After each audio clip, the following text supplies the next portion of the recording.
Boa tarde a todos que estão presentes mais essa live do Corecon São Paulo. Hoje nós temos a palestra Privatização da Eletrobras no contexto de mudança da matriz energética global. Então, essa live de hoje é organizada pelo Fórum Economia em Debate do Corecon São Paulo, que é coordenado pelo nosso conselheiro regional Haroldo Silva, e o nosso doutor Nelson Fontes Siffert Filho vai fazer a exposição. Desejo primeiramente um excelente evento a todos. Gostaria de lembrar também que o vídeo dessa live ficará gravado e publicado na TV Economista, no canal oficial do Corecon no YouTube, e a partir desse momento, então, eu passo a palavra ao conselheiro Haroldo. Por favor, Haroldo. Bom, uma satisfação, Nelson, estar aqui com você. Presidente Pedro, obrigado pela presença e nos acompanhar nessa missão. A todos os outros conselheiros e colegas de Corecon, é uma alegria. Eu reputo extremamente importante esse tema. Ele foi alvo, de discussão da penúltima reunião do Conselho Regional de Economia. O tema foi debatido. É um tema que, embora suscite inúmeras paixões, a gente vai tentar discutir aqui sem paixões, olhando de uma maneira objetiva quais são aí as oportunidades e riscos que envolvem uma operação desse tamanho. Então, eu vou ler aqui muito rapidamente o currículo do professor Nelson e já vou lhe passar a palavra. E queria agradecer também a colega de BNDES do Nelson, Ana Cristina, que foi quem fez o convite, quem colocou em contato, que possibilitou essa nossa conversa. Então, vamos lá.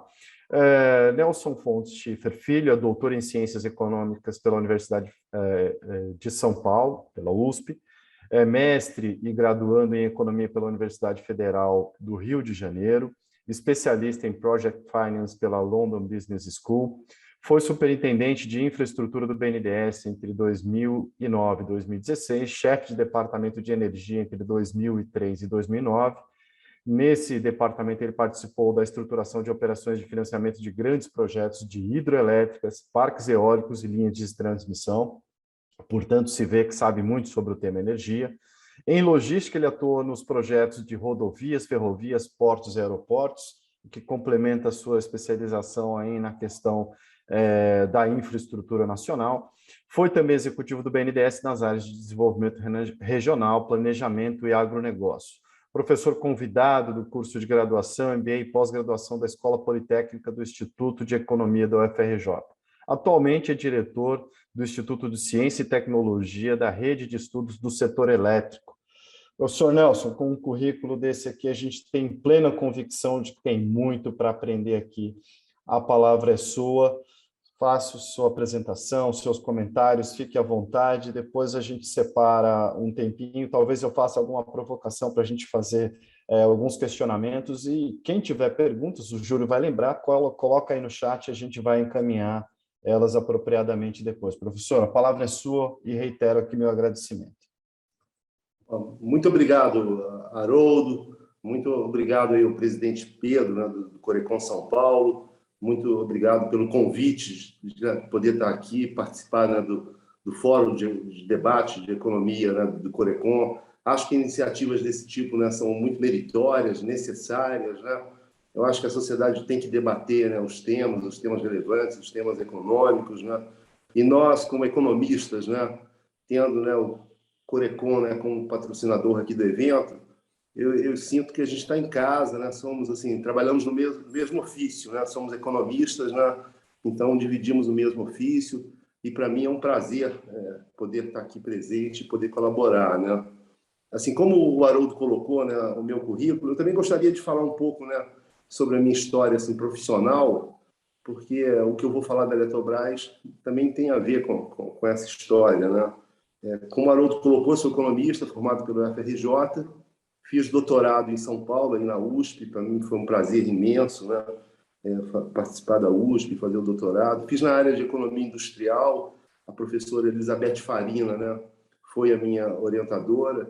Trabalhei muito no tema de agrobusiness, que é um tema forte no Departamento de Economia da USP. E na parte teórica, eu trabalhei muito com a economia de custo-transação, economia institucional, enfim, a economia dos custos-transação foi o core, digamos, da minha tese de doutorado. Mas eu entrei no BNDES, logo depois de eu ter me formado, né, teve um concurso, eu entrei em 1985, né, como técnico analista, economista do BNDES. E fui durante 10 anos técnico, analista de projeto, né, porque no BNDES a gente tem uma cultura muito de projeto, né, e o banco apoia projetos, etc. E transitei por outras áreas lá no banco, transitei pela área de planejamento, área de desenvolvimento regional também, é uma área que eu prezo muito. O agrobusiness também tive alguma experiência, mas em determinado momento é comum dentro do banco a gente transitar por vários setores da economia. Eu fui chamado para ser chefe do departamento de energia elétrica em 2003, né, no início do governo Lula, vamos dizer assim. Normalmente, quando muda os governos, né, você tende a ter uma recomposição nessas empresas, etc. Mas assim, uma visão totalmente técnica, né, profissional, sem nenhum viés político. Né? Mas eu pude participar, desde 2003, né, do processo que o setor elétrico vem passando. Né? Em 2003, cabe lembrar, em 2001 a gente teve o racionamento de energia. Né? Então, a pauta no setor elétrico estava muito focada em você expandir, né, a capacidade produtiva. Antes, né, de 2003, você já tinha privatizado uma parte da Eletrosul, a parte de geração. Né? Uma parte da Eletrobras foi privatizada no governo Fernando Henrique, vamos dizer assim.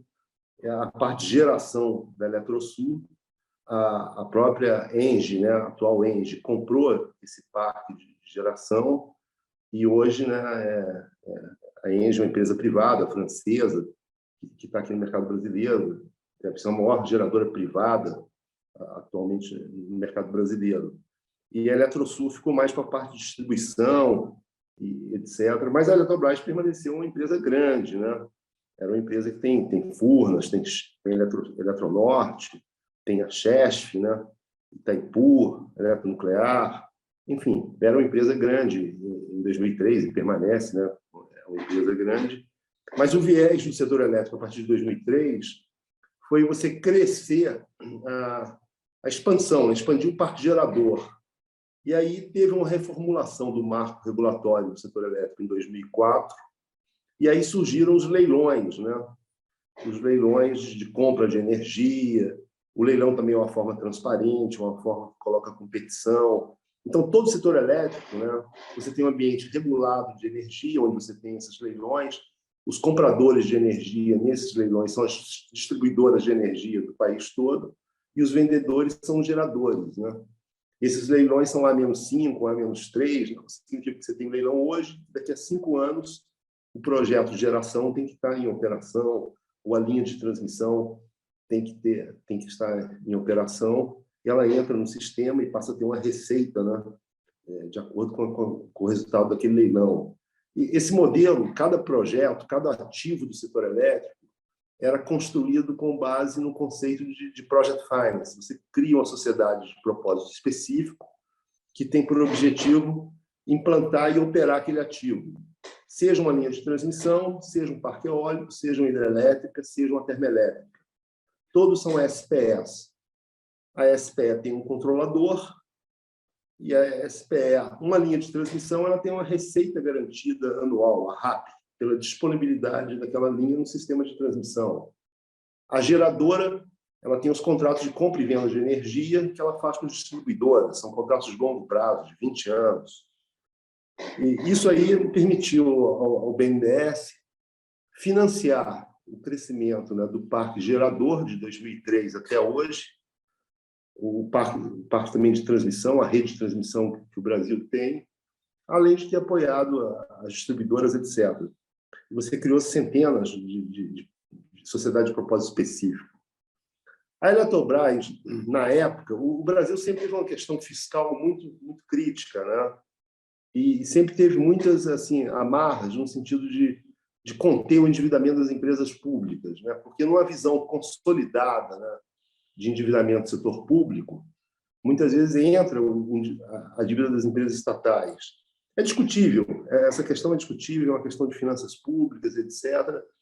Mas o fato é que você tinha uma resolução, a 2827, que impedia o BNDES e os bancos privados, é uma resolução do Conselho Monetário Nacional, impedia o BNDES de financiar a Eletrobras de forma direta.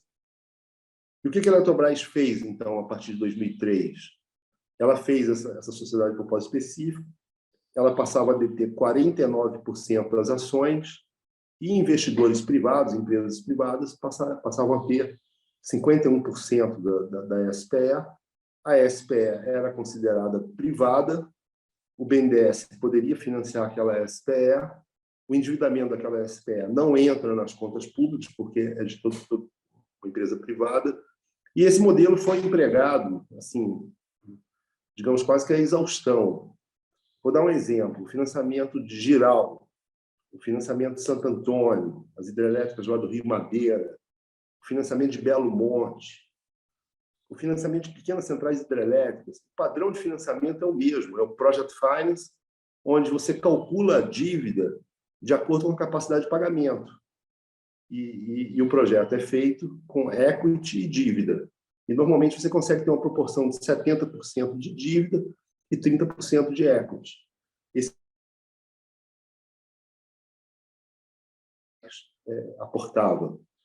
A Eletrobras, para projetos de grande porte, como o caso das hidrelétricas, né, do Rio Madeira, um projeto igual o Belo Monte, é inimaginável fazer um projeto desse sem a participação da Eletrobras.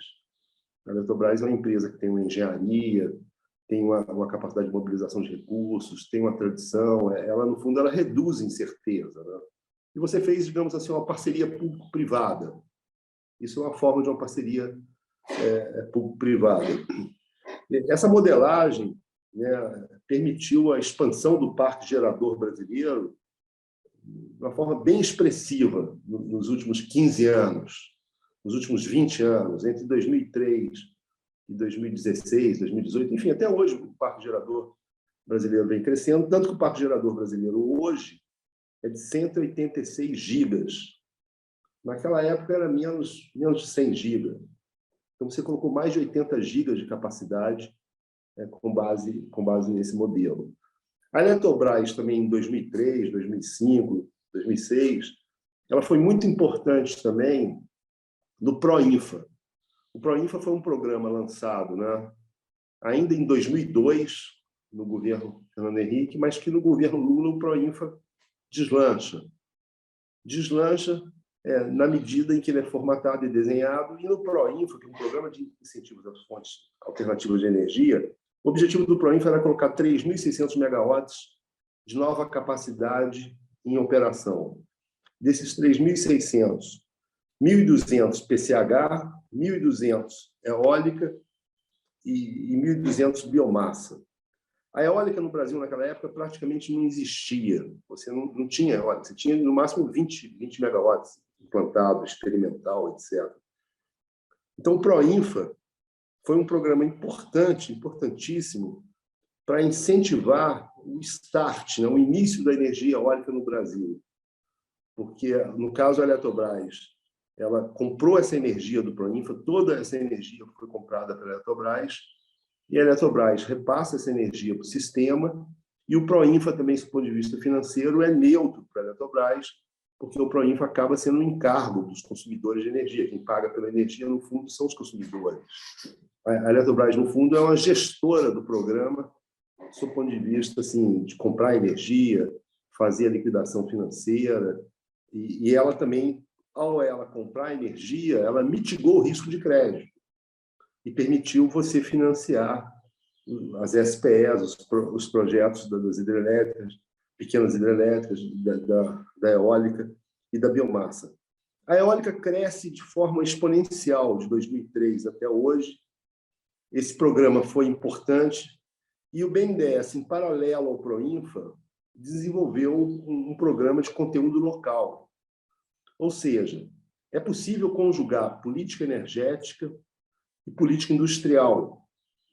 E o caso das eólicas no Brasil é uma referência mundial de uma política bem-sucedida, onde você expande a energia renovável e, em paralelo, adensa a cadeia produtiva de fornecedores bens, serviços para equipamentos eólicos, né?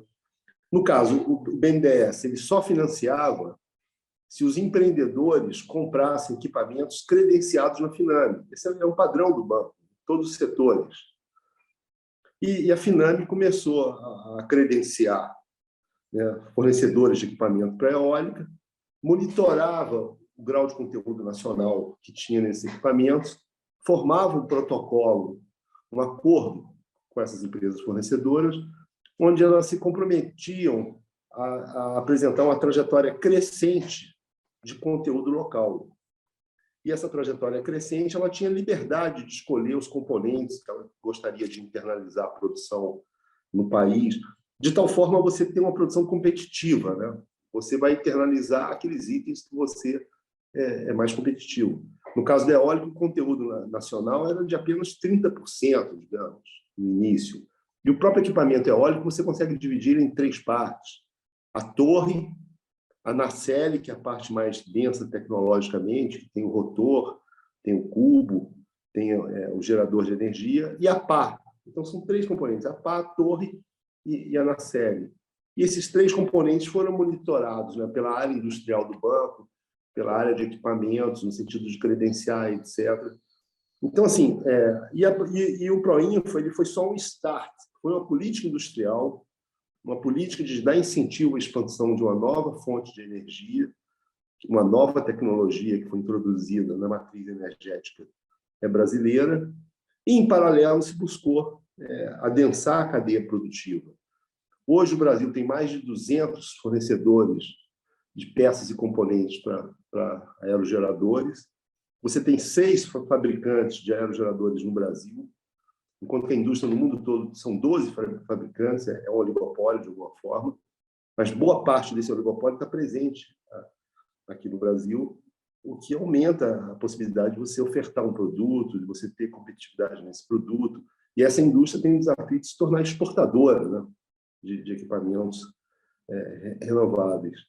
Então, assim, a atuação conjunta, BNDES, Eletrobras, política industrial, política energética, desenvolvimento de uma nova fonte de energia, propiciou o crescimento de uma forma exponencial, tanto que o Brasil hoje é o 7º maior parque eólico do mundo.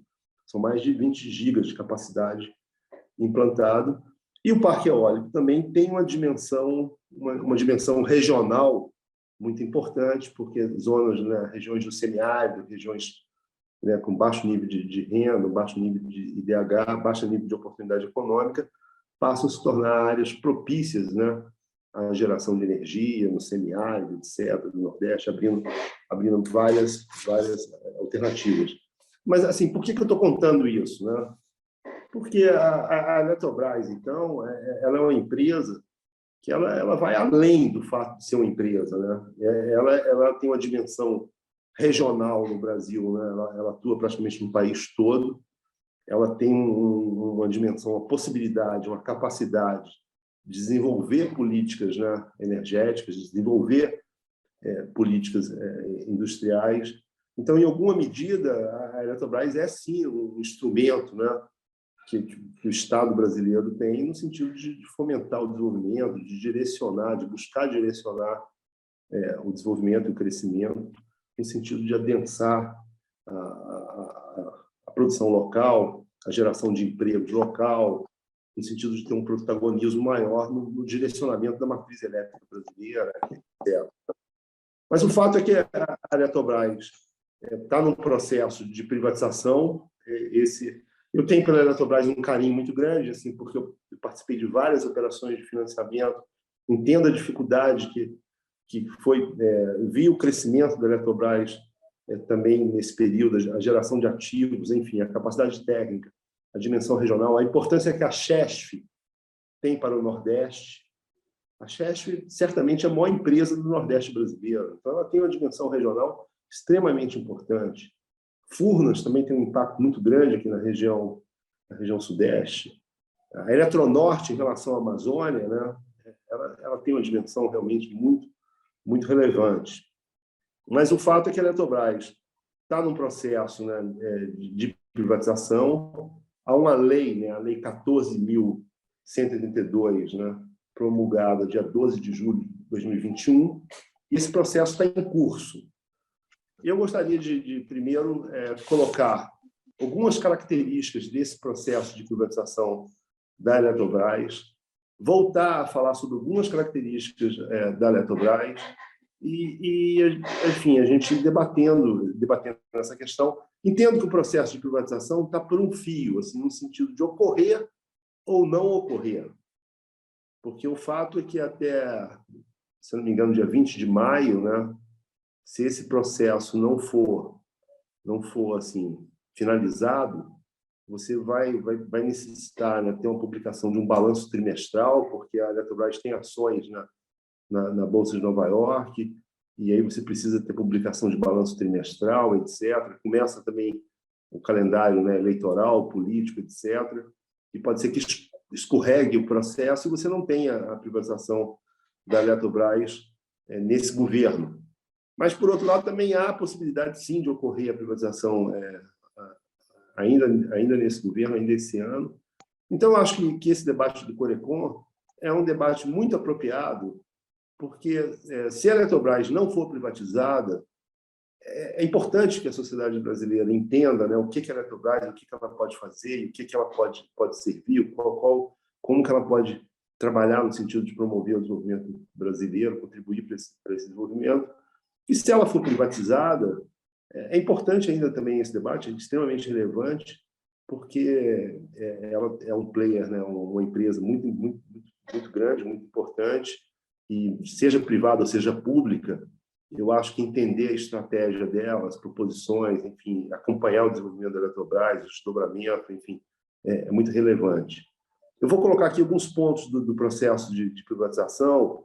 Primeiro, a modelagem mais geral, né? É importante ter claro a modelagem que está sendo proposta. A modelagem que está sendo proposta é um aumento de capital, né? Você vai fazer um aumento de capital. Esse aumento de capital vai diluir a participação que a União hoje tem na Eletrobras. Estima-se que, após esse aumento de capital, a União vai ficar com uma participação em torno de 45%. Então, a União hoje já tem uma participação, né, 50 e poucos por cento. A Eletrobras tem investidores estrangeiros, né, que tem uma participação hoje relevante do capital da Eletrobras, dado que ela é uma empresa cotada também no exterior, e tem investidores estrangeiros que têm ações dela. Mas a União tem a maioria do capital hoje, 55% aproximadamente, contando também a participação do BNDES, participação do Tesouro, etc. Mas o que está sendo colocado é você ter um aumento de capital da ordem assim, de 10%, e esse aumento de capital, da ordem também se imagina, vai ser um aumento de mais de 20 bilhões, imagina-se que venha a oferir nesse aumento de capital. Esse recurso, né, ingressa na Eletrobras, há uma possibilidade de você ter venda de ações secundárias, né? O BNDES foi anunciado, né, na imprensa que o BNDES pode aproveitar a oportunidade de vender parte das suas ações também. Então, pode ser que nesse processo, além dessa subscrição, né, em torno de 10% do capital dela, você venha ter uma venda maior de participações que o BNDES detém nela. Mas tem algumas condições de contorno nesse processo que são interessantes, né? Porque o que está se propondo para a Eletrobras é ela se transformar numa corporation, ela não ter bloco de controle definido.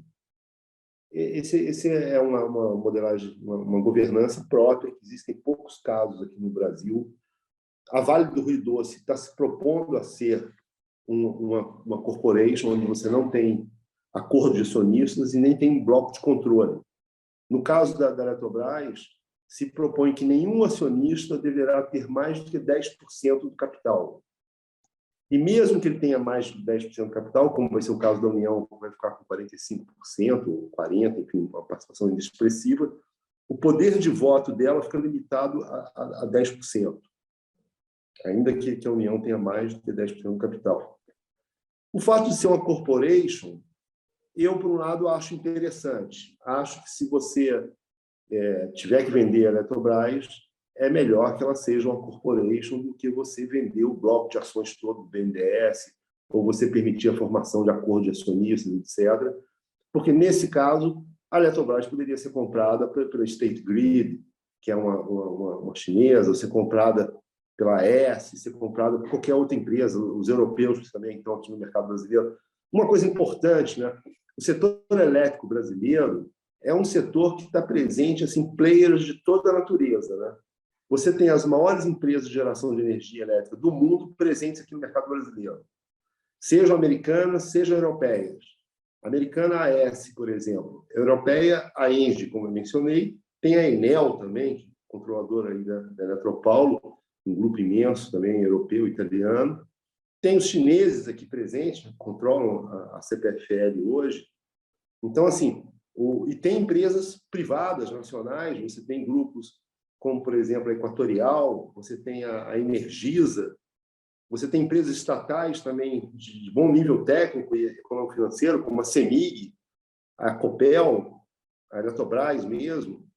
Então, assim, é um setor que tem players, né, de controle estatal, de controle estatal estrangeiro, controle privado estrangeiro. Então, o setor elétrico brasileiro, uma primeira característica que eu queria destacar, ele desperta interesse de players no mundo inteiro, porque o Brasil tem uma capacidade de geração de energia elétrica muito favorável, dado que somos um país continental, dado que somos um país de planalto, a transição do planalto para a planície gerou muita possibilidade de hidrelétrica, temos uma matriz elétrica extremamente renovável, uma das matrizes elétricas mais renováveis no mundo.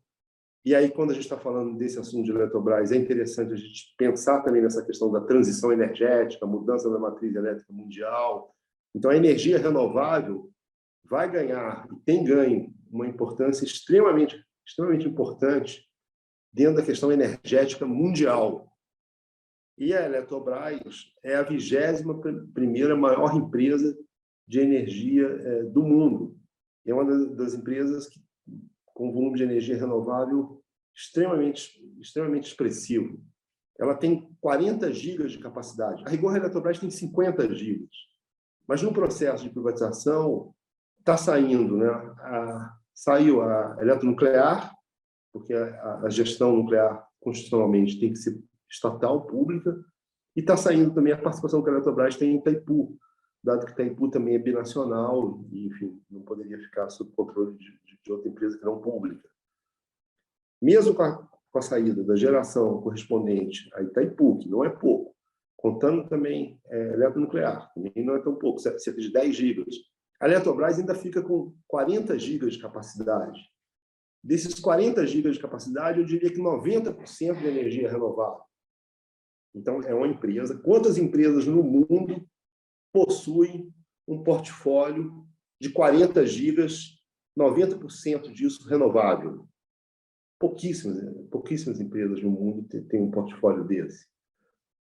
E essa capacidade da Eletrobras corresponde a 22% do parque gerador brasileiro. Então, a Eletrobras tem um market share importante em relação ao Parque Nacional Brasileiro, vai continuar tendo, e ela sendo privada, ela vai ter que ter muito acompanhamento do ponto de vista da concorrência, do ponto de vista de não abusar de abuso de poder econômico, dado esse market share que ela tem no mercado de geração. Eu diria que é um ponto de atenção que deveria se ter, dado que a Eletrobras, como empresa privada, que estaria, né, buscando a maximização do lucro, ela pode usar os blocos de energia, que ela vai ficar com energia descontratada, e ter uma postura muito agressiva na parte comercial e mesmo ter um certo abuso de poder econômico, dado que a participação de mercado que ela tem é muito expressiva. Mas, voltando, uma primeira característica do processo de privatização, então, é ser por aumento de capital. Esse aumento de capital promoveu uma diluição na participação da União. A União perde o controle, permanece como acionista, né, expressiva, e a nova empresa de controle privado não tem bloco de controle.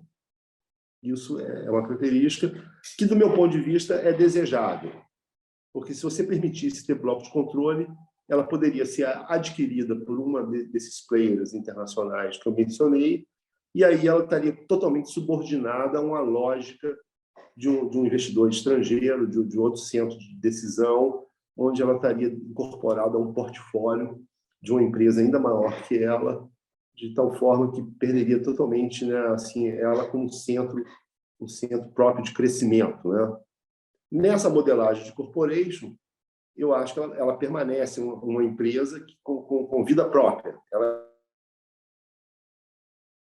tem um takeover, ser adquirida por um terceiro. E é uma forma de você tentar diluir um pouco esse controle da Eletrobras. O BNDES, né, atualmente, estaria calculando o papel do BNDES, qual o preço da subscrição, e eu acho que esse é um detalhe, né, que está sendo discutido. Esse preço de subscrição é algo realmente muito complexo, porque é um valuation que você tem que fazer da empresa, você tem que trazer a valor presente todo o fluxo de caixa que você projeta. Há muitas incertezas nesse fluxo de caixa. Então, esse é um trabalho técnico, chega-se a determinado valor, esse valor é colocado no mercado como um piso, né, para a subscrição, e o processo sendo bem sucedido, você tem a integralização, a subscrição daqueles valores num processo, né, de mercado, em condições de mercado. Eu acredito que, se colocar em privatização, esse processo vai ser bem sucedido, porque ela é um ativo muito bom, a Eletrobras é um ativo muito bom, uma empresa muito boa, tem um potencial de crescimento extraordinário e certamente vão ter interessados em comprar a Eletrobras. Eu não tenho a menor dúvida quanto a isso. Imagino até que o tipo de investidor que me parece talvez mais propenso seria investidores de longo prazo, que têm interesse, né, por energias renováveis. Então, tem alguns investidores, né, assim como fundos canadenses, investidores mais institucionais. Não imagino que seja um player do setor elétrico de geração, dado que ele não vai poder consolidar aquela empresa no seu portfólio. Então, ela tende a ter um controle mais de investidores de longo prazo, investidores, eu entendo, fundos de pensão eventualmente estrangeiros também, etc. Enfim, mas ela é um ativo que eu acredito sim que vai ter sucesso caso seja colocado, né, no mercado essa possibilidade. Há também no processo de privatização da Eletrobras, é importante a gente se ater a isso, uma série de outros pontos que dizem que são relevantes, mas que não dizem respeito estritamente à privatização da Eletrobras. Eu entendo assim que o Congresso brasileiro aproveitou a oportunidade da privatização da Eletrobras e inseriu na lei uma série de questões, muitas delas que eu entendo não dizem respeito à privatização da Eletrobras, mas foram inseridas ali na lei, como o pessoal chama de jabutis, né? O jabuti não sobe em árvore, mas alguém colocou ele ali. Então, tem uma série de jabutis aí nessa lei da privatização da Eletrobras que eu acho que merecem uma discussão. Muito dessas questões não me parecem razoáveis. Eu vou citar aqui algumas delas. Há no bojo da privatização da Eletrobras uma proposta de descotização. Essa questão da descotização, para entender isso, é porque as hidrelétricas, quando elas esgotam o prazo de concessão, elas vão ser renovadas, como houve em 2015, o governo, na época, buscando a modicidade tarifária, fez com que aquelas hidrelétricas que já tinham superado o prazo de concessão, era uma renovação da concessão, vendessem a energia pelo custo variável de produção, dado que o ativo já estava amortizado, a sociedade já pagou pelo aquele ativo, então a energia daquele ativo, a partir desse momento, né, se esgotou o primeiro ciclo da concessão, deveria se vender essa energia por um preço módico. E essa energia foi colocada junto às distribuidoras no sentido de tentar reduzir, né, o custo médio da energia. Essa energia, então, é considerada a cota que as distribuidoras absorveram dessas hidrelétricas que tiveram a renovação das concessões, e o preço ficou um preço muito baixo. Atualmente, esse preço oscila. Era R$30 quando começou lá atrás, atualmente já está R$100 e poucos, porque você faz um melhoramento naquela hidrelétrica, você melhora a ANEEL, permite, né, um reajuste na cota, etc. Mas essa energia hoje custa R$100 e poucos contra uma energia de mercado que custa mais de R$200. Quando você fala em descotizar, a Eletrobras vai descotizar 7.400 megawatts. A Eletrobras responde por 63% de todas as cotas que existem junto às distribuidoras. Então, isso, por si só, vai implicar um aumento no preço da energia. Porque quando você descotiza essa energia, você descontrata, né, aquele contrato que está 114. A distribuidora, por um lado, pode gostar disso nesse momento, porque ela está sobrecontratada. Quando ela descontratar essas cotas, ela está descontratando um contrato de energia de custo mais baixo, o que eu acho ruim. Ela vai tirar aquela energia, mas quando ela precisar de uma energia nova, ela vai comprar R$200. Ela vai comprar um preço maior. Então, assim, isso vai gerar um impacto tarifário, sim. Esse processo de descotização é um processo lento, vai demorar de 5 a 10 anos para concluir, mas ele joga uma pressão no sentido de aumentar a tarifa, especialmente a tarifa do ambiente regulado, do consumidor que está ligado ao consumidor cativo das distribuidoras. Então, o valor dessa descotização é estimado em 50 bilhões, sendo que metade desse recurso vai ser destinado para a CDE, que é a Conta de Desenvolvimento Energético, que é a conta dos encargos setoriais. Essa conta dos encargos setoriais está muito alta. Nos últimos anos, houve um acréscimo muito grande dos encargos setoriais. Esses encargos setoriais, hoje, oneram muito as tarifas. Então, a CDE, uma parte, metade, vai ser destinado a reduzir a conta do CDE, e a outra metade vai ter diversos usos, como, por exemplo, a recomposição da bacia hidrográfica do São Francisco, você fazer uma série de... a energia que vai ser utilizada na transposição do Rio São Francisco. Enfim, então, os recursos do CDE estimados, né, em 50 bilhões, né, não, os recursos da descotização, né, estimados em 50 bilhões, uma parte destinada ao CDE e outra parte destinada a essas ações associadas à recuperação de São Francisco. Tem várias bacias hidrográficas, não apenas em São Francisco, e também, enfim, essas ações que estão dentro do bojo dessa lei que está facultando a privatização da Eletrobras. Um outro jabuti também que tem nessa medida, e esse eu acho talvez um dos piores, é a renovação do contrato do Proinfa. O Proinfa, como eu mencionei, né, é aquele programa que teve lá em 2003, né, para incentivar a eólica, a PCH e a biomassa. Ainda que seja previsto, né, reduzir o preço do Proinfa, porque o Proinfa hoje está pagando em torno de R$400 a megawatt. Uma energia eólica hoje está R$200 a megawatt. Então, o Proinfa hoje é o dobro em relação ao custo atual de produção da energia. E esse valor do Proinfa vai cair de 400 para 233, que também ainda está acima do valor do mercado. Então, eu acho que não há necessidade aqui de renovação do Proinfa.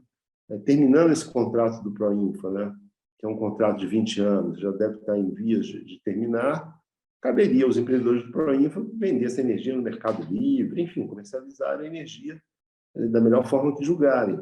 Mas você ter uma renovação do contrato do Proinfa, não acho que há nenhuma razão para isso, né? Um outro jabuti também relevante, extremamente relevante, em que inclusive repercutiu agora, né, a nomeação do novo presidente da Petrobras, na nomeação e desnomeação, desnomeação não pôde nem assumir, está associado também à questão das termoelétricas, né? Há na medida provisória, depois transformada em lei, né, a obrigação do poder concedente implantar 8.000 megawatts de geração térmica a gás. Mas você vê, essa medida não impacta o valor da Eletrobras. Quem comprar a Eletrobras não vai estar obrigado a fazer esses 8 Isso é obrigação do poder concedente, é uma obrigação da União, do MME, enfim. 8.000 megawatts de termoelétrica a gás. E eles chamam de colocar que 1.000 megawatts deverá entrar em operação até 2026, devendo a unidade geradora ser implantada na região centro-oeste. Outros 2.500 megawatts deverão ser alocados no Nordeste, outros na região Norte, e restando 2.000 megawatts para ser alocado na região Sudeste. Essas termoelétricas deveriam entrar leilão A-6 e deveriam levar em conta o preço praticado em 2019, etc. Mas nessas regiões, as termoelétricas deverão ser implantadas em regiões metropolitanas que não dispõem da oferta de gás por meio de gasodutos. Então, assim, você está propondo, né, implantar uma termoelétrica de 1 giga, criando essa obrigação numa região onde não tem gasoduto, e isso passa a ser uma obrigação do poder concedente. Então, assim, é uma medida que não cabe ao Congresso, do meu ponto de vista, legislar sobre política energética. Eu acho que quem cabe legislar sobre política energética tem a empresa de pesquisa energética, tem o Ministério de Minas e Energia, tem o Conselho Nacional de Política Energética, tem o Plano Nacional de Energia, o Plano Decenal, etc. Então, assim, existe uma institucionalidade de planejamento do setor elétrico. Claro que esse planejamento pode ser, sim, submetido, né, ao Congresso, à aprovação do Congresso, etc. O Congresso deve opinar, não tem nada contra. O importante, agora, a distorção do meu ponto de vista é quando, né, o Congresso passa a legislar, passa a ditar a política energética. Não cabe ao Congresso definir a política energética. E quando ele cria uma obrigação de implantar 8 gigas de térmica a gás e diz que essas térmicas a gás têm que ser uma distribuição regional, em regiões metropolitanas, onde não dispõe de gasoduto, eu acho que vai muito além da atribuição do Congresso isso, e muitas vezes agride, né? Agride com questões técnicas, né? Você quer que o setor elétrico brasileiro cresça, forneça energia renovável, forneça energia a um baixo custo, a modicidade tarifária, etc. Atenda, sim, interesses regionais, etc. Mas você não... Isso aqui parece mais um interesse setorial, um interesse de alguns grupos empresariais, enfim, um interesse meio extemporâneo, do meu ponto de vista, ao processo de privatização da Eletrobras. Então, assim, o processo de privatização da Eletrobras tem elementos, né, que foram colocados, como, por exemplo, a renovação do Proinfra, como o processo de descotização, como o processo das térmicas a gás, que são espúrios, né, que não dizem respeito à própria Eletrobras e não necessariamente criam encargos para a Eletrobras como empresa privada. Isso passa a ser encargos do poder concedente, da União. Então, não me parece razoável associar ao processo da Eletrobras essas questões, né? A Eletrobras, só para dar mais alguns dados, né? Eu acho que é difícil entender a Eletrobras. Eu, em alguns momentos, já tentei assim, me debruçar sobre o balanço da Eletrobras, já discuti muito com a área de crédito lá do banco, sobre a Eletrobras, sobre os limites, etc. E a Eletrobras sempre me surpreendeu, ela sempre me pareceu uma empresa muito robusta, muito forte. E eu vou trazer aqui alguns dados, alguns indicadores, né? O faturamento dela, para ter uma ideia, né? O faturamento da Eletrobras em 2020 foi 30 bilhões. Eu fui atualizar o dado aqui para 21, para esse evento, o faturamento foi 44 bilhões em 2021. Cresceu 26% ano passado, o endividamento da Eletrobras. O EBITDA que ela gera, o EBITDA, né, nós somos economistas, nós conhecemos, é um fluxo de caixa, né, relevante. É o fluxo de caixa que vai pagar os credores e remunerar os acionistas. Então, o endividamento de uma empresa está muito associado, né, ao EBITDA que ela é capaz de gerar. A Eletrobras, em 2020, gerou um EBITDA de 14 bilhões. Em 2021, ela gerou um EBITDA de 19 bilhões. A dívida líquida EBITDA, que é um indicador que todo o mercado olha, né, da empresa para avaliar, né, o grau de solvência, endividamento da empresa, esse indicador estava 1,5 em 2020, que já é um indicador baixo. E agora ele caiu em 2021 para 1,1. O indicador de dívida líquida EBITDA, assim, a praxe do mercado é levar em conta esse indicador como sendo 2,5. Uma empresa que tem um indicador da ordem de 3 dívida líquida EBITDA, não é nada absurdo. Então, assim, eu fiz aqui um exercício. Imagine se o grau de endividamento da Eletrobras, que está muito baixo hoje, volte para um patamar normal. Ela tem uma capacidade de investir cerca de 40 bilhões. Ela tem uma dívida líquida hoje de 1 bi. Essa dívida líquida, não, 21 bilhões. Essa dívida líquida poderia ser 60 bilhões. Ela poderia contrair, digamos, mais 40 bilhões de endividamento. 40 bilhões de endividamento é uma capacidade de investir muito grande. Então, assim, e aí eu procuro fazer esse link com a discussão sobre transição energética, o que o mundo vem passando, e as questões de mudanças climáticas, enfim. O setor elétrico brasileiro vai se deparar daqui para frente, tem se deparado com a nova agenda de transformação que vem atingindo vários setores da economia, vem atingindo a economia mundial, etc. A digitalização, o protagonismo do consumidor, a possibilidade do consumidor escolher a sua fonte de energia, etc. Você dá mais autonomia ao consumidor, mais assim, liberdade dele escolher a sua fonte de suprimento, cria um ambiente mais concorrencial, no sentido dos geradores poderem ofertar a sua energia a consumidores também de baixa tensão. Agora, a transição energética ela vai além disso, né? Nós estamos vendo aqui, né, a guerra da Ucrânia, a Europa, a dependência que a Alemanha tem, né, de gás, né? A Europa depende de 40% do gás russo, a Alemanha depende mais do que isso. Então, a questão de segurança energética, né, passa a ser uma agenda muito relevante, né? E nessa agenda, eu tenho estudado a questão do hidrogênio, lá no Instituto de Ciência e Tecnologia, né, que o Haroldo mencionou, o RESEL, que está recém-criado.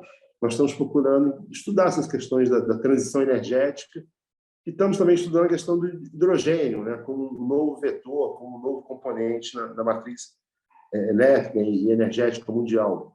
Agora, o hidrogênio seria o hidrogênio renovável, né? O hidrogênio verde, não o hidrogênio produzido a partir de combustíveis fósseis, mas o renovável.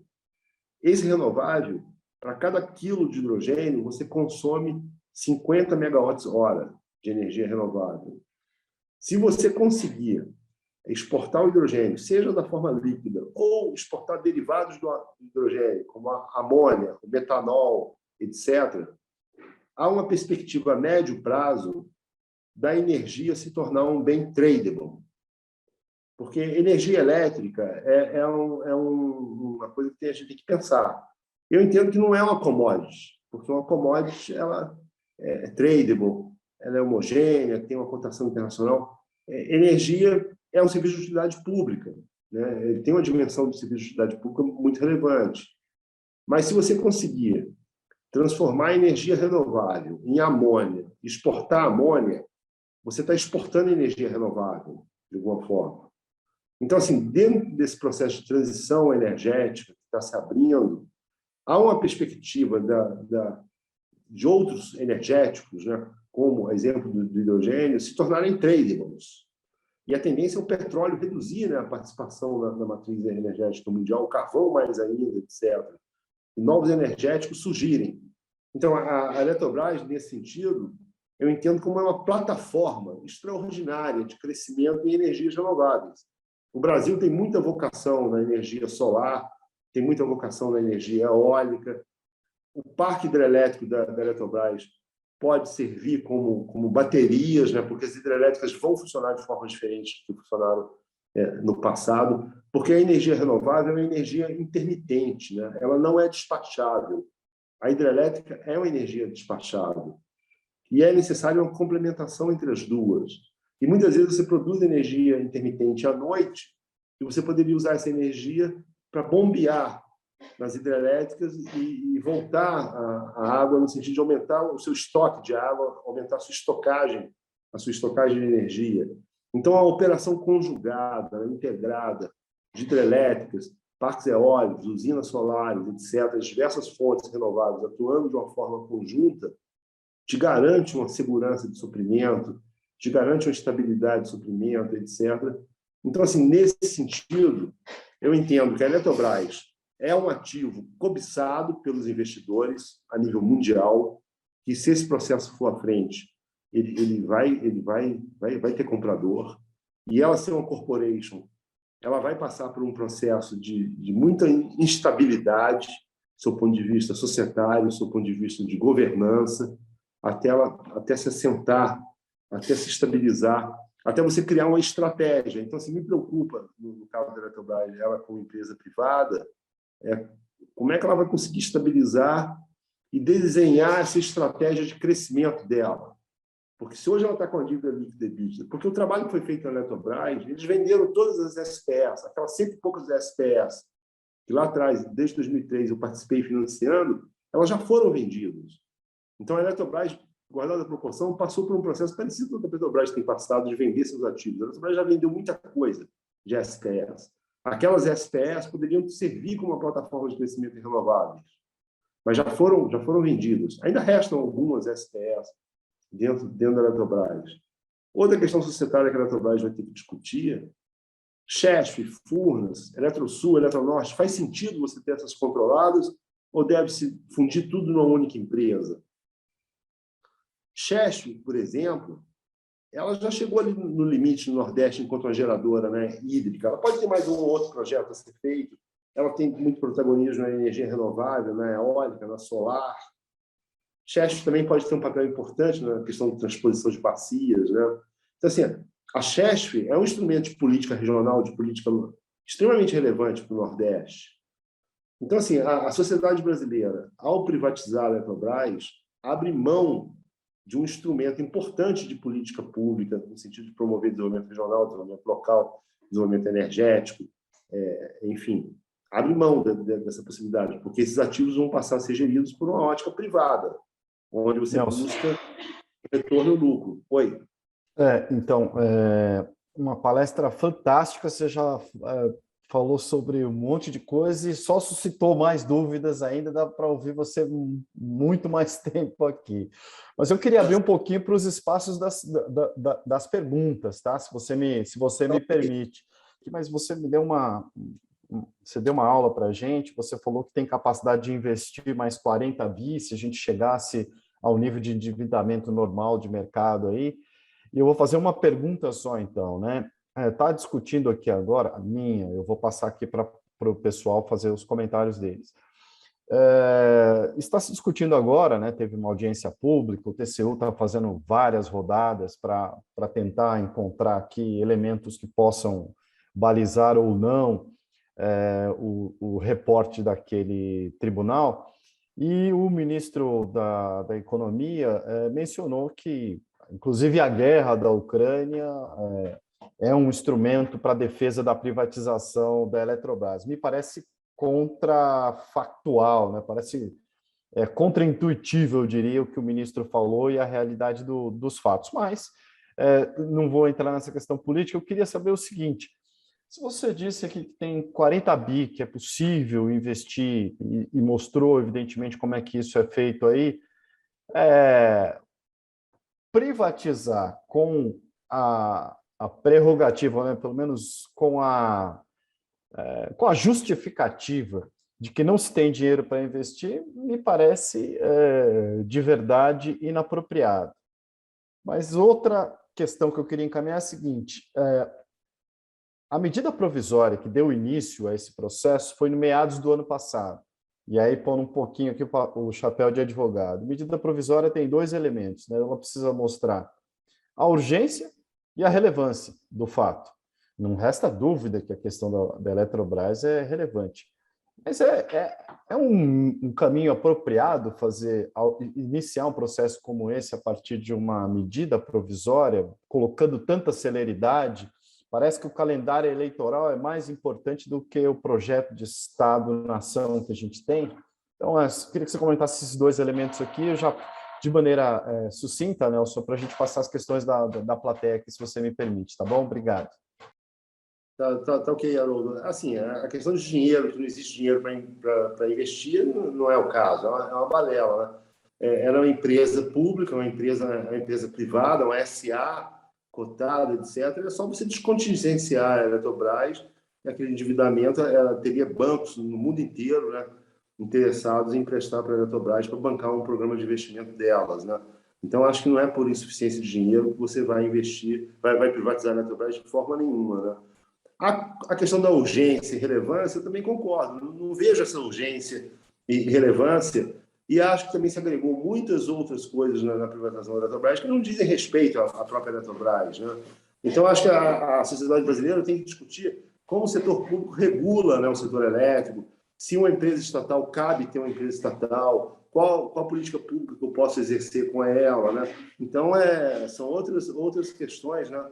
Mas não vejo essa urgência também, não, Haroldo. Maravilha. Fauzi, eu vou passar, se você quiser fazer sua pergunta de viva voz, eu acho que seria interessante que você pudesse ser sintético também, Fauzi. Você está ouvindo a gente aí? O microfone do Fauzi está com esse probleminha desde o início da transmissão. Fala, né? Vamos, então, ler aqui do chat mesmo, conselheiro? E aí, por se favor, o Fauzi tiver algum complemento... Você lê aí, Júlio? Leio, pode deixar. Então, inclusive, doutor Nelson, até recomendaria o senhor dar uma notadinha, porque são 3 perguntas que ele coloca aqui para o senhor, muito pertinentes. A primeira é a seguinte: a concessão da transmissão e da distribuição de energia são compreensíveis, mas no caso da geração de energia, a privatização não implica em abdicar a própria soberania nacional?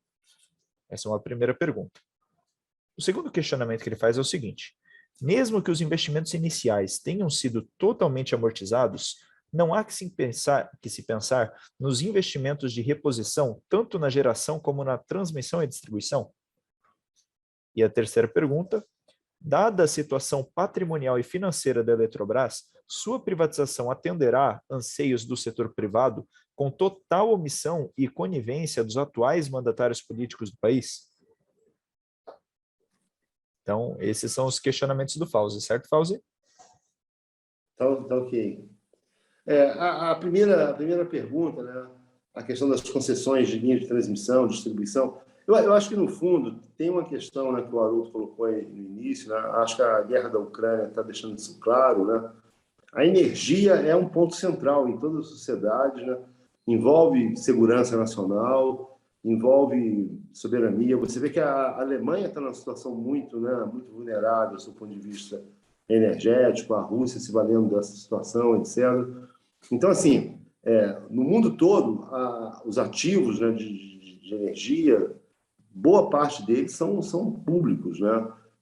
Existem hidrelétricas, né? Nos Estados Unidos são hidrelétricas públicas, né? Então, no caso aqui do Brasil, você imaginar grandes hidrelétricas, né, como Itaipu, Belo Monte, Giral, Santo Antônio, enfim, Tucuruí, né, projetos de grande envergadura, né, são projetos que têm uma dimensão relevante. Então, assim, do ponto de vista de segurança energética, de você ter... Os países entendem que isso é interessante ter um controle público, esses grandes ativos de energia, porque envolvem, de alguma forma, elementos de soberania, de segurança nacional. Agora, linha de transmissão, eu entendo também é relevante, porque se você não tem a linha de transmissão operando, você pode derrubar um país, né, do ponto de vista da capacidade do país funcionar. A distribuidora, ela nesse sentido, é diferente, né, ela está mais na ponta de atendimento ali, e, enfim, essa questão de como é que as sociedades, né, encaram, né, o setor de energia, há uma tendência forte, né, de encarar como elemento de segurança nacional. Agora, é importante também atrair capital privado. Você tem possibilidade de atrair capital privado, trazer elementos de competição para o setor elétrico. Então, assim, do ponto de vista eu entendo que alguns ativos de geração bastante expressivos, né, é interessante que fiquem com o setor público, né? A respeito da amortização, a segunda pergunta, né? A amortização, a reposição de ativos, né? Os ativos podem estar já depreciados, alguns ativos já têm longa vida útil. Isso você pode fazer, seja uma empresa pública ou seja uma empresa privada, porque a ANEEL, né, enquanto agência reguladora, ela regula esses ativos do setor elétrico e ela pode, eventualmente, conceder, né, uma receita para você dar uma melhoria, uma atualização de determinados ativos, uma subestação, etc. E você pode, eventualmente, ter relicitações de reposição. Então, acho que não necessariamente precisa ser uma empresa pública para você modernizar esses ativos. Eu acho que a ANEEL, o Ministério, tem instrumentos de política que podem incentivar investidores privados, né, a fazer a reposição e a modernização desses ativos, né? Agora, a última pergunta, né, assim, no sentido da Eletrobras, né, nesse processo, né, de privatização e o ambiente político, enfim, algo, há uma omissão, né, nesse sentido. Acho que, como o Haroldo colocou, a questão da urgência, relevância, né, de você querer... Eu acho que, no fundo, é uma questão ideológica. Não é uma questão... Não vai produzir nenhuma receita fiscal, porque a própria modelagem da Eletrobras é aumento de capital, esse recurso não vai se reverter para a União. A descotização gera alguma receita para a União, porque entra aquele recurso lá no CDE, mas impacta negativamente, né, os consumidores. Os consumidores vão sentir, né, um aumento de tarifa em função da privatização da Eletrobras. Então, assim, nesse sentido, dado que as tarifas já estão altas, no setor elétrico bastante altas, o racionamento não, mas a escassez hídrica, né, do último ano, as bandeiras tarifárias colocaram a energia num patamar muito alto. Então, assim, nós estamos vivendo um momento de pressão inflacionária muito, muito grande. Então, essa descotização vai ser mais um elemento que vai impactar, né, o custo da energia, né?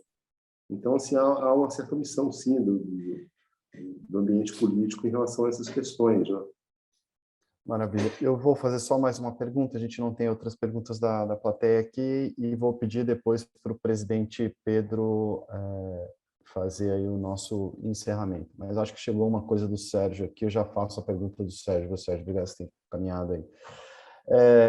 Então vamos à pergunta do Sérgio primeiro, que tem preferência. Temos notícia de que as agências de controle não têm cumprido os papéis para os quais foram criadas. Como está funcionando a ANEEL e como podemos e o que podemos, né, esperar dela nesse processo de privatização?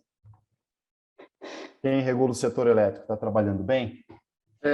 A ANEEL, entre as agências reguladoras no Brasil, ela é a melhor, é o benchmark.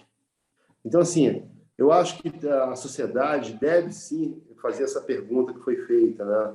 O agente regulador tem trabalhado bem? Acho que a sociedade, da mesma forma que nós estamos aqui, né, discutindo a Eletrobras, a gente também tem que monitorar essas agências reguladoras, né? Discutir. E agora, a ANEEL, se você considerar as outras agências reguladoras, né, a ANTT, a ANTAC, e, enfim, várias agências reguladoras, cabe sim discutir isso, cabe discutir a qualidade dessas agências, porque a boa parte da política, hoje, da política pública, né, é feita por essas agências reguladoras, né, pelo próprio Ministério e essas agências reguladoras. Mas a ANEEL é uma agência que tem lidado com... É uma agência que recebe bem, discute bem as questões, ela tem muitas audiências públicas, é uma agência aberta, tem uma transparência, né, a respeito das questões. Mas o setor elétrico está passando, sim, por questões difíceis, vai passar por questões mais difíceis ainda a curto prazo. Eu acho que esse debate do Corecon é muito, muito apropriado. Acho que não só discutir a Eletrobras, mas o próprio setor elétrico, a transição energética, o protagonismo do consumidor e tudo né, e como que a gente monitora esse processo e faz com que a política energética, né, venha no sentido de atender o interesse do país de ter uma energia de qualidade, segurança e um baixo custo, né, e ser uma energia renovável e sustentável, né. E o setor elétrico tem players internacionais aqui atuando no mercado brasileiro. Cada player desse tem seu próprio interesse, tem a sua perspectiva, tem a sua matriz. Então, assim, o setor elétrico brasileiro não pode ficar subordinado a lógicas, né, internacionais, estrangeiras, desses players internacionais que estão aqui presentes, né? Ele tem que estar sujeito, né, e a serviço, né, de um projeto de desenvolvimento nacional, né? Que, em última análise, é o que a gente deseja ter um país desenvolvido com energia renovável, a universalização da energia, a modicidade tarifária, enfim. Então, é importante sim que se discuta o setor energético e o coloque a serviço de um projeto de desenvolvimento nacional, né? Uhum. A última questão, então, aí eu queria chamar já o presidente Pedro para nos agraciar aqui com a sua fala ao final. Aí não tenho como pensar diferente, né? Eu milito no setor industrial, né? Sou um economista que milita há muitos anos no setor industrial, e o Brasil já teve um grande ativo competitivo, que era uma energia barata, né? E o que a gente observou ao longo dos anos é que uma parcela importante de alguns setores industriais acabaram indo para o nosso vizinho, aqui para o Paraguai, etc., dentre outras coisas também por conta da energia barata.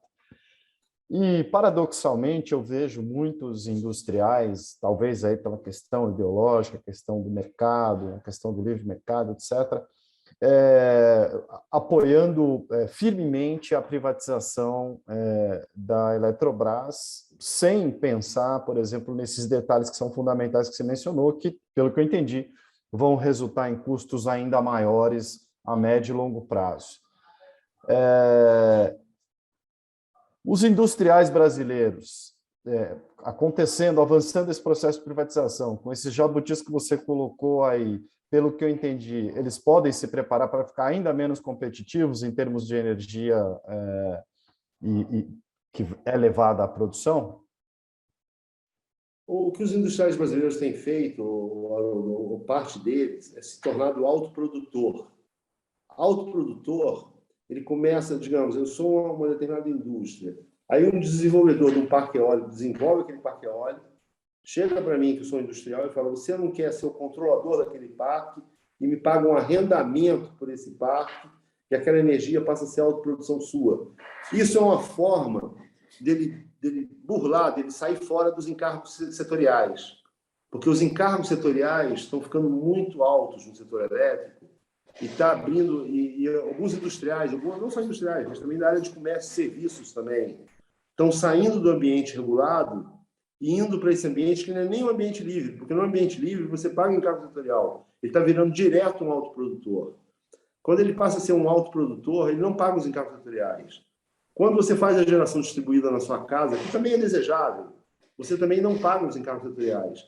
Então, quem está ficando no ambiente da concessionária, da distribuidora de energia elétrica, no ambiente cativo, está ficando cada vez um numerador menor para pagar as contas, né? Então, assim, o setor elétrico brasileiro está caminhando para um desequilíbrio, porque ele está crescendo, né? Os industriais, eles podem ter esse expediente, alguns, porque aquele que ficar no ambiente regulado vai pagar mais caro. Alguns que estão saindo do regulado e indo para esse mercado de autoprodução. Mas nesse mercado de autoprodução não vão todos, vão só alguns, né? Aqueles que têm mais capacidade financeira. E aqueles que vão ficando no ambiente regulado vão ficando com o ônus de pagar os encargos setoriais. E isso tá ficando uma conta assimétrica. Então, o setor elétrico caminha para um desequilíbrio nos próximos anos. E eu acho que esse desequilíbrio vai ser agravado por uma certa omissão do Ministério de Minas e Energia, de não tomar o protagonismo, de não querer ver os problemas que estão existindo, colocando tudo na tarifa, na bandeira vermelha, despachou as térmicas. Então, assim, o setor, por um lado, tem um lado dos reservatórios estarem cheios, isso é positivo, mas os reservatórios cheios vão derrubar o preço da energia, vai gerar uma crise também no setor, porque o setor elétrico ele é muito específico. Se não chove, tem crise. Se chove demais, também tem crise. Então, assim, é um setor que ele precisa de um equilíbrio. Não dá para deixar isso na mão do Congresso, né? Com certeza. Isso tem que ser algum tipo de planejamento mais focado, né?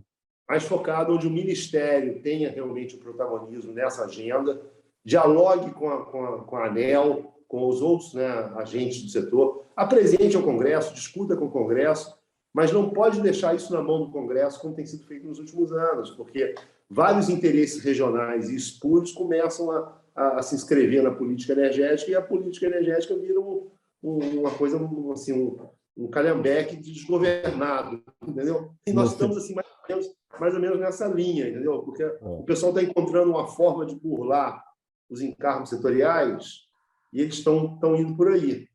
No final, todo mundo paga a conta, né, Nelson? No final, todo mundo paga a conta. Presidente Pedro, você está conosco aqui ainda para você poder fazer o encerramento? Sim.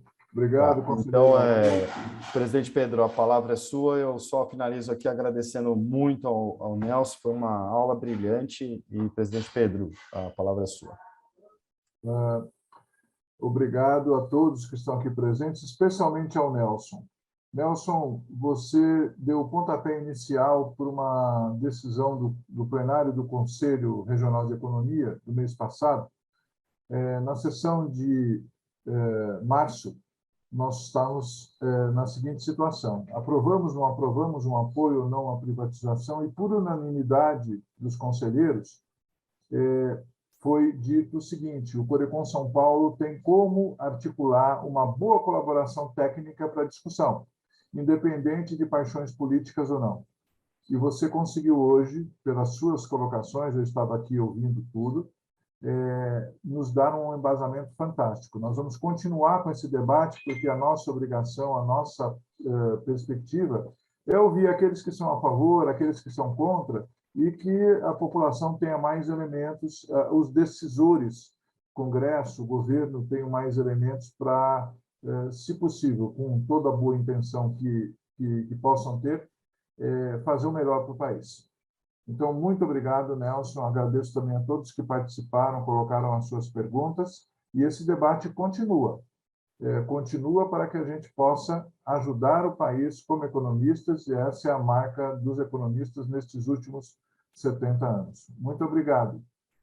O presidente Pedro do Corecon, o conselheiro Haroldo, a todos, assim, eu agradeço muito o convite, me coloco à disposição, né, do Corecon, enfim, de outras entidades, quando necessário, para participar do debate. Eu gostaria de mostrar esse livro aqui, que é um livro chamado Project Finance e Infraestrutura, que eu lancei no ano passado, agora há 6 meses, com mais 2 colegas do BNDES, e lançamos fora do banco, porque não tivemos patrocínio no banco, né, para desenvolver na época que eu estava lá, agora eu já saí do banco, mas é um livro que procura discutir as questões de infraestrutura, para além do setor elétrico. Então, assim, eu acho que a infraestrutura merece também um debate importante. O Brasil tem um baixo estoque de infraestrutura, o setor elétrico é um setor importante dentro da infraestrutura, mas eu também queria me colocar à disposição para debater e colaborar, né, dentro dessa agenda de infraestrutura, hidrogênio também, setor elétrico. Então, presidente Pedro, conte com a minha colaboração, porque é um prazer compartilhar experiências com os colegas aí do Corecon.